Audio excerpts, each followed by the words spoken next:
Welcome, everyone. That music was Kate Rusby singing Candlemas Eve, and we are approaching Candlemas and also St. Bridget's Day and Imbolc as well. And they all coincide and are interrelated in different ways. But I think it's probably Imbolc that is the main inspiration for this service this morning. So welcome. I should put these on. Actually, I can't see you when I do that. I can see the words though. Welcome to all of you here in the church and to everyone joining us online today. However you are this morning, however you're feeling, whatever you're bringing with you, whatever joys or sorrows you're carrying, you're welcome here. The theme of today's service is planting seeds. But I'd like to begin with some words from Jack Mendelsohn, who's a He's not. He's a Unitarian Universalist. Here in this sanctuary of ancient dreams and wisdom and beauty, we come to grow, to be healed, to stretch heart and mind, to be challenged, renewed, to be helped in our own continuing struggles for meaning and for love, to help build a world with more justice and mercy in it, to be counted among the hopers and the doers. In the face of cynicism, darkness, brutality around us and within, we seek to align ourselves with a living community that would affirm rather than despair, that would think and act rather than simply adjust and succumb. Here we invite the spirit of our own humanity and the healing powers under, around, through, and beyond it, to give us the nerve and grace, the toughness and sensitivity, to search out the truth that frees, and the life that maketh all things new. Words by Jack Mendelsohn. And now, as is our custom, I'll light our chalice flame as a symbol of our free religious faith. And I invite those of you at home to light a candle with me if you would like to do so.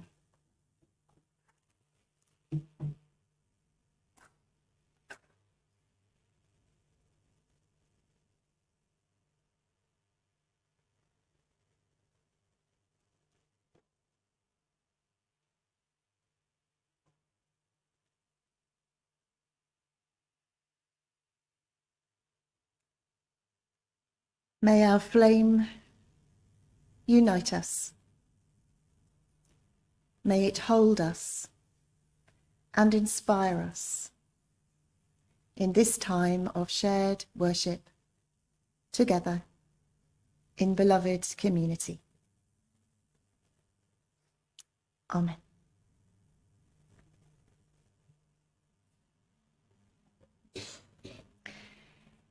We're going to sing in a moment, but before, I'm just going to ask you a question, and I invite you to hold this question in your hearts during this service, and we'll come back to it. And the question is this: what is it you hope to feel when you come here? What is it you hope to feel when you come here? But now let's sing, and our first hymn this morning is hymn number 43, Gather the Spirit. Hymn number 43.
And so I invite you now to join me in a time of prayer. And this prayer has a very short refrain after each line, which is help us to pray. So you may like to join me in saying those words as they arise.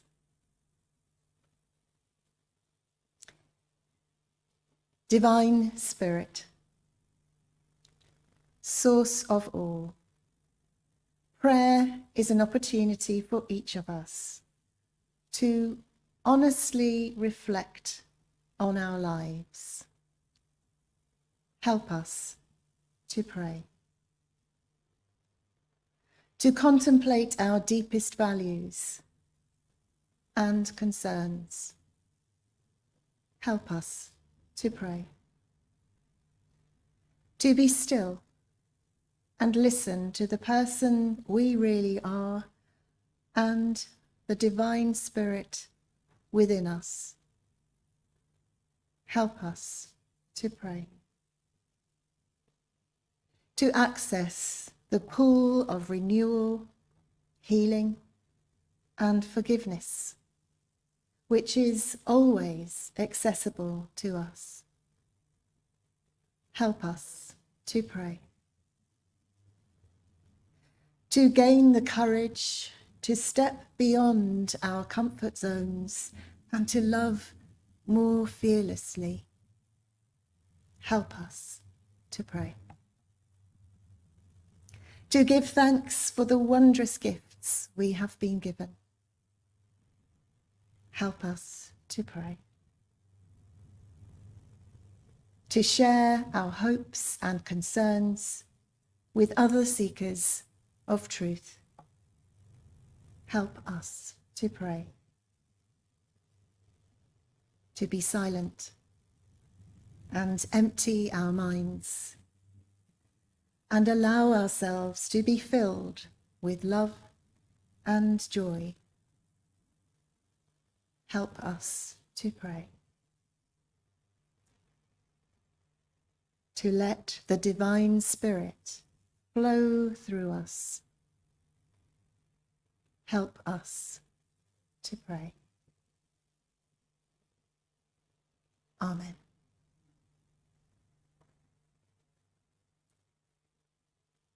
And let's pause for a moment to bring into our mind's eye, into our hearts, those known to us or those unknown to us who are suffering or struggling in any way at this time.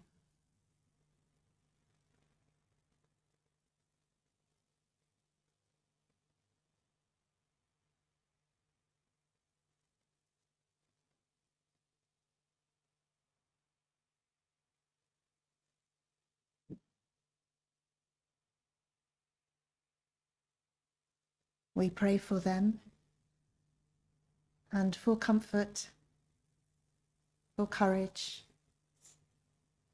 and guidance for all beings, wherever they may be. Amen.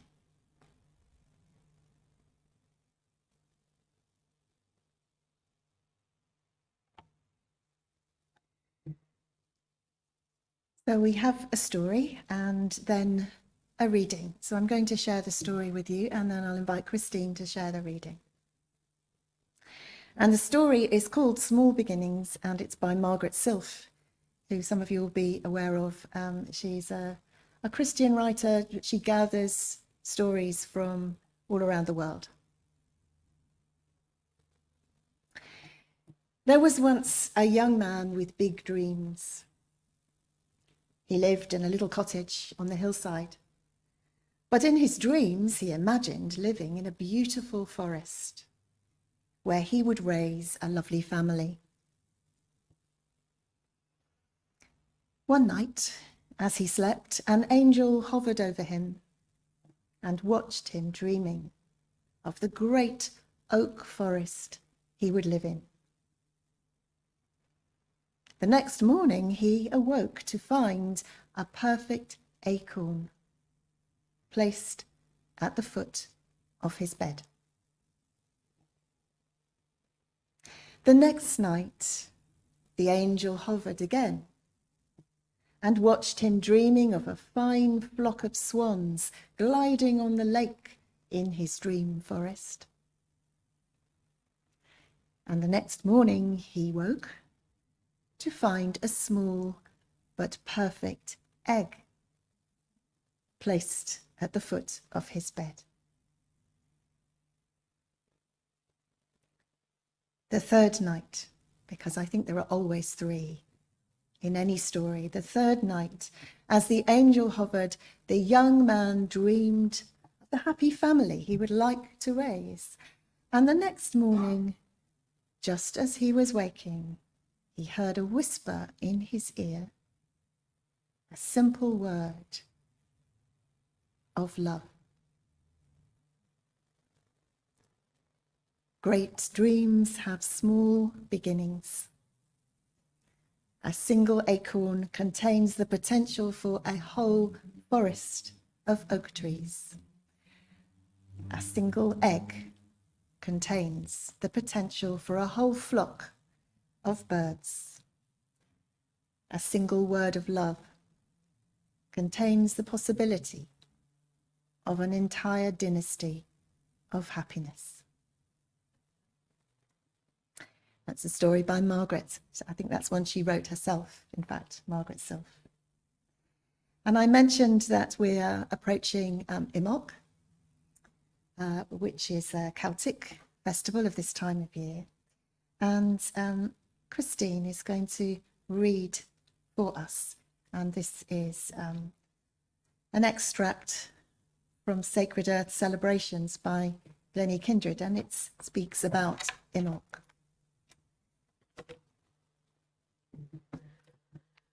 The days are beginning to lengthen. It is still cold, but buds are forthcoming on the trees. Sap is beginning to rise, and the bulbs are pushing through the earth. Everywhere there are signs that the earth is stirring. Our acceptance of winter is giving way to an urge to move forwards into springtime energy. Now is the time to prepare inwardly for the changes that will come. Plant your ideas and leave them to germinate. Bring your vision and inner understanding out through poetry, song, and art. We are trying in our own way to live the dreams and visions of a new age, but we are still bound by our old conditioning and life patterns. We each carry the seeds of a new vision, of a new way of being. Each time these visions re-emerge after the incubation period of winter, they are stronger and we are surer.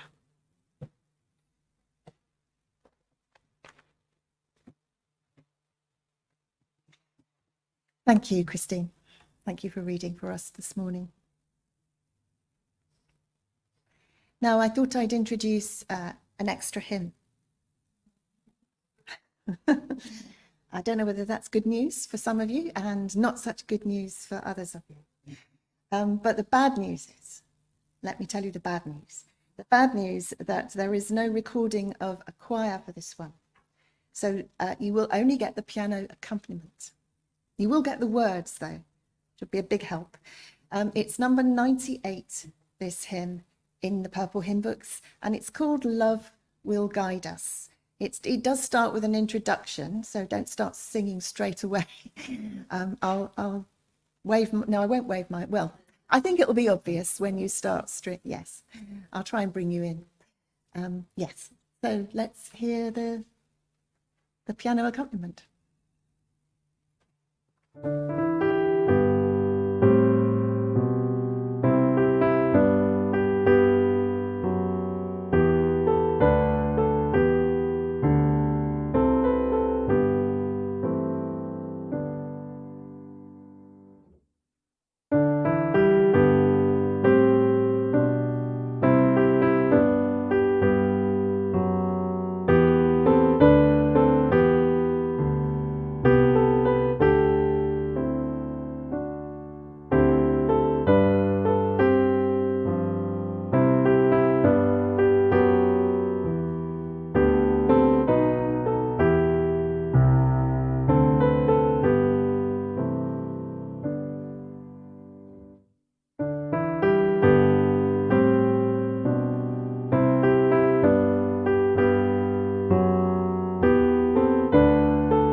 Oh, that was rather beautiful. Thank you. So we can do that more often. Maybe not.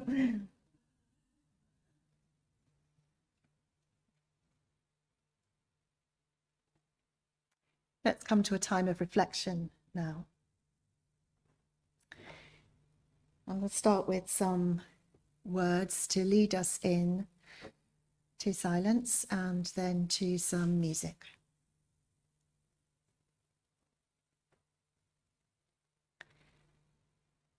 As we come into community, here, now, with each other,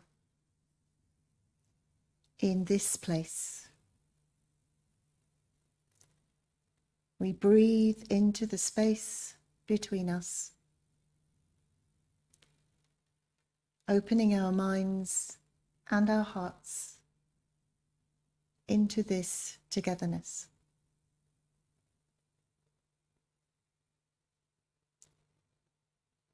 Allowing the Spirit to move through us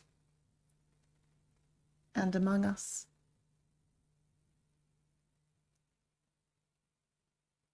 Opening to the divine whole from which we have come,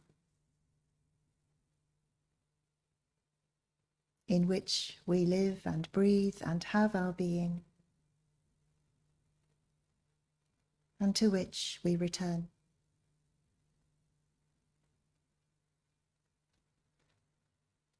Let us imagine the edges of our beings softening a little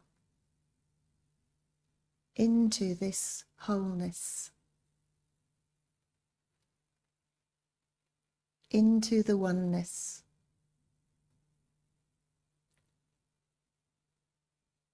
As we become aware of each other's presence, whether we're in the room or at home, we are sharing this moment of stillness together.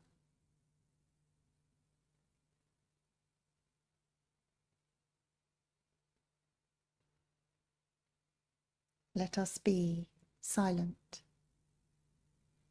and present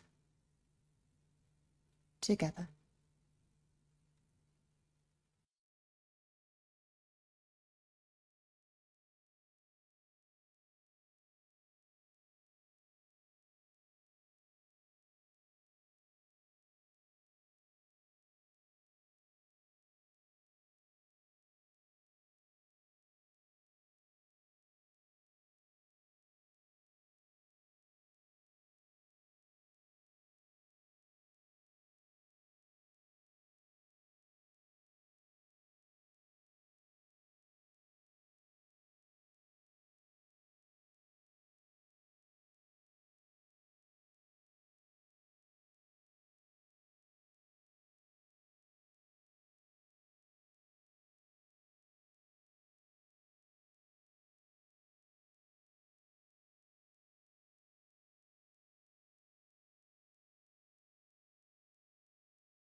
That music was Nunc Dimittis, which is often sung at Candlemas time. It's traditional for this time of year.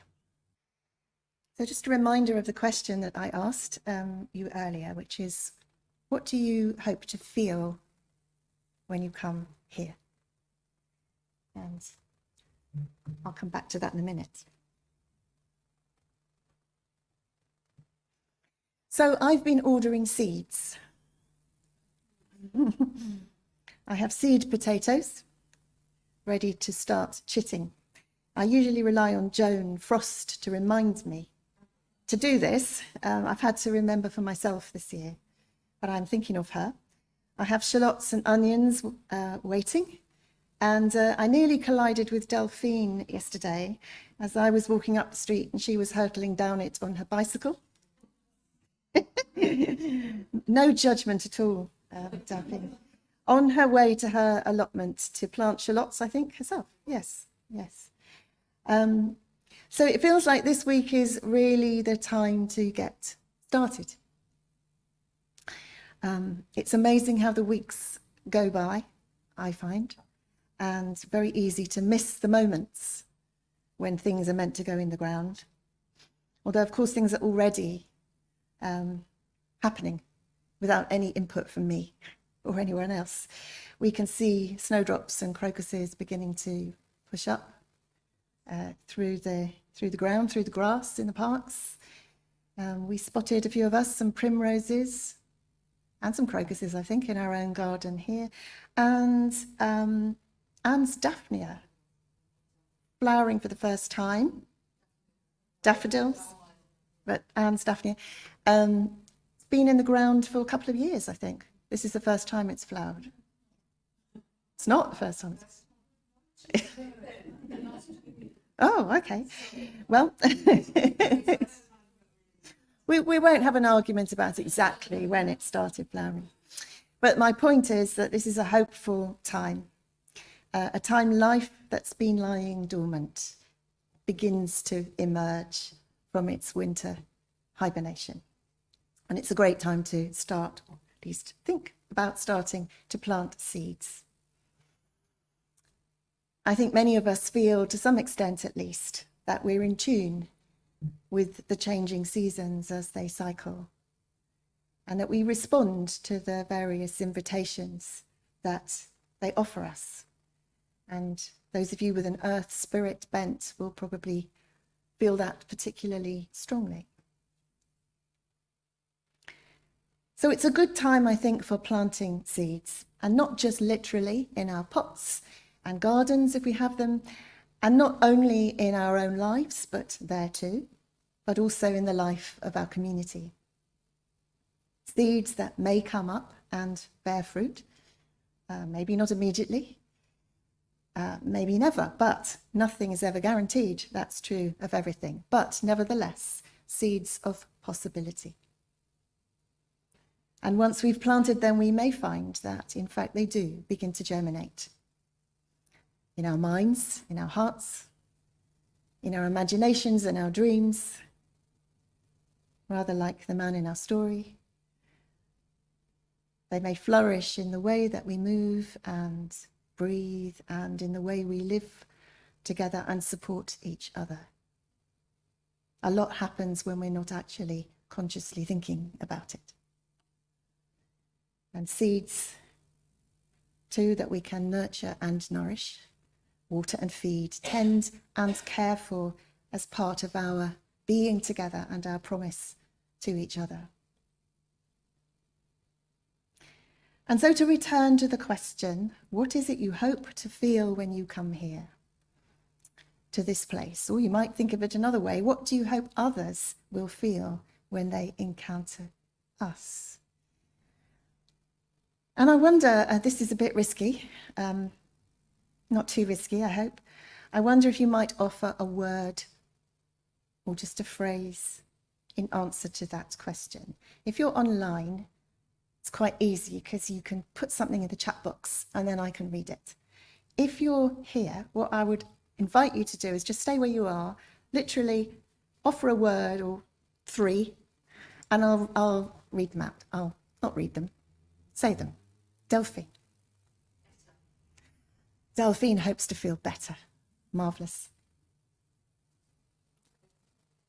Uplifted. Anne would like to feel. Peaceful.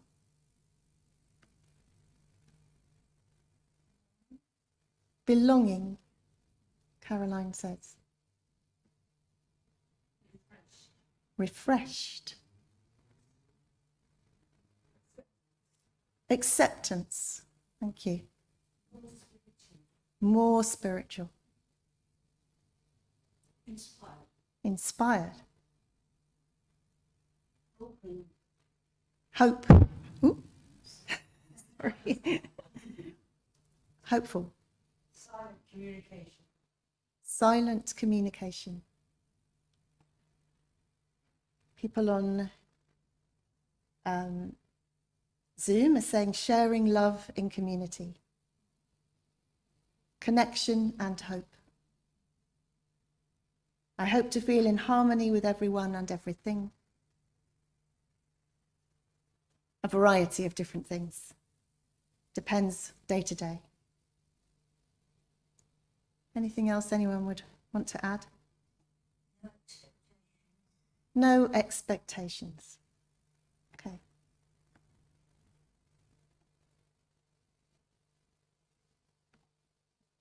I had a few as well that I thought valued. Welcome. Safe.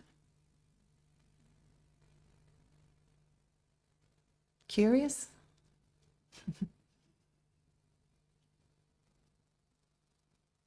Included. I'm sure we could offer more. And thank you for sharing your thoughts with me, because these simple but precious words to me are like sowing seeds or just dropping into a pond, things that ripple out, like the very first seeds of thinking what we might covenant to each other. What is our shared understanding of why we're here? The beginnings, and really only the beginnings, of discerning what it is we really want to grow and nurture here, and what we're willing to nurture in each other and for each other.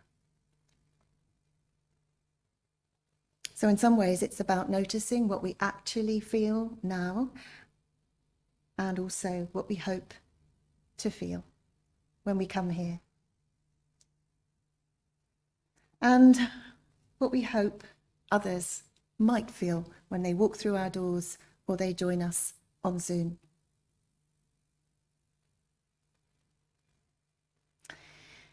So Imbolc, which begins on Tuesday, is the beginning of the Celtic spring, and it is the stirring of new growth. It is a celebration of that beginnings of life. And I think we too are beginning to grow again, to grow a garden, if you like, in which we can all flourish, in which we can each find our place, in which each of us can add something to the whole.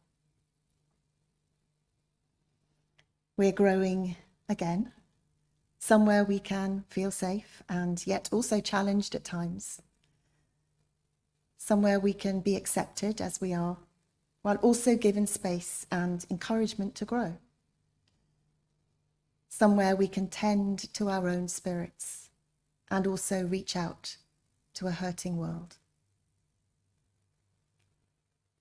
Somewhere that's bound to feel messy and uncomfortable and rocky at times, but where we nevertheless hang in and find our way through together.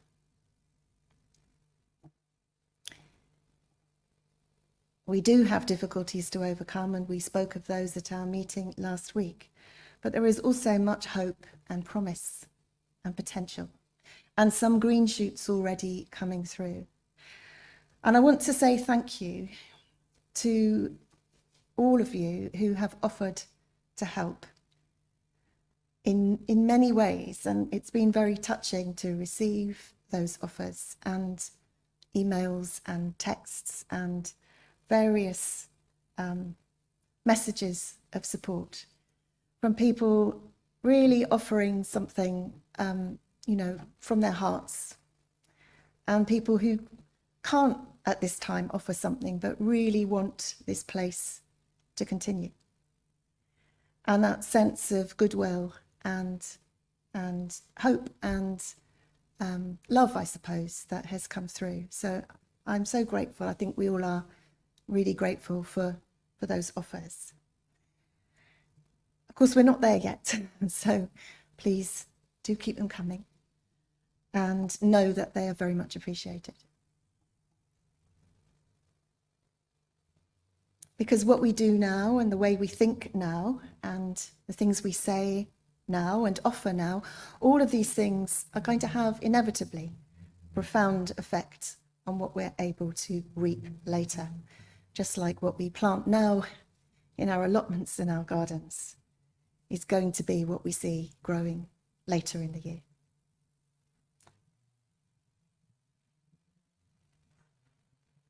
Perhaps we're always saying we're at the beginning again, and I think that is true. That is life. It's always a process of beginning again. Always a new day, always a new moment, always a new opportunity. Always hope. And I think always love. Always we are taking stock of where we are in this moment and listening with our hearts as well as our ears. And seeing with our intuition as well as our eyes. And feeling and sensing our way forward. Reaching towards beloved community with each other and with the divine again. May it be so.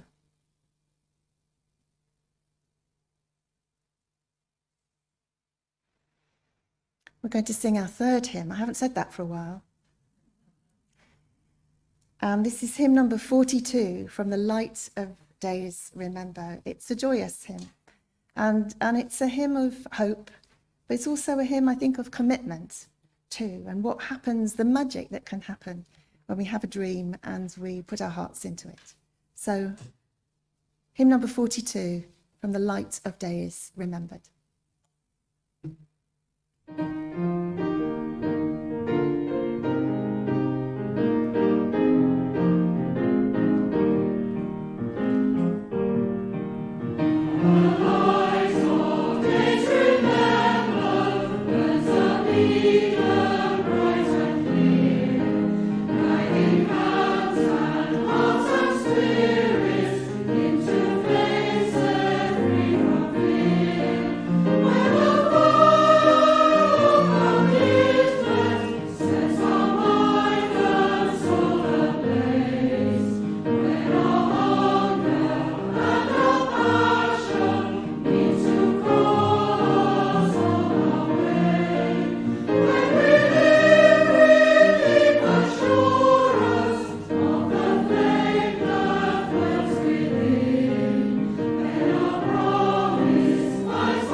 The closing words I heard recently,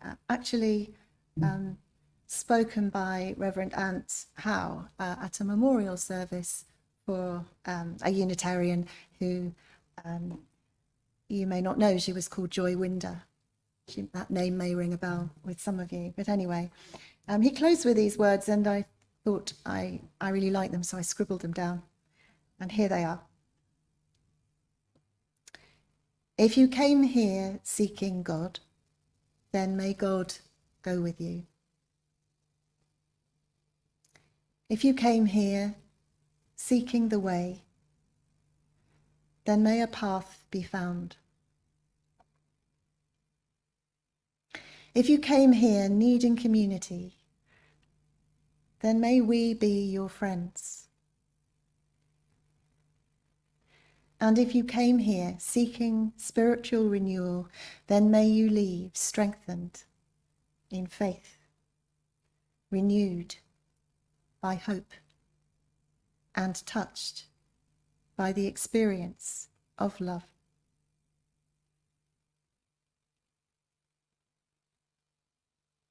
And I'm adding, and whatever you came here looking for, may you find it. May that seed be planted now, and may it grow. Amen.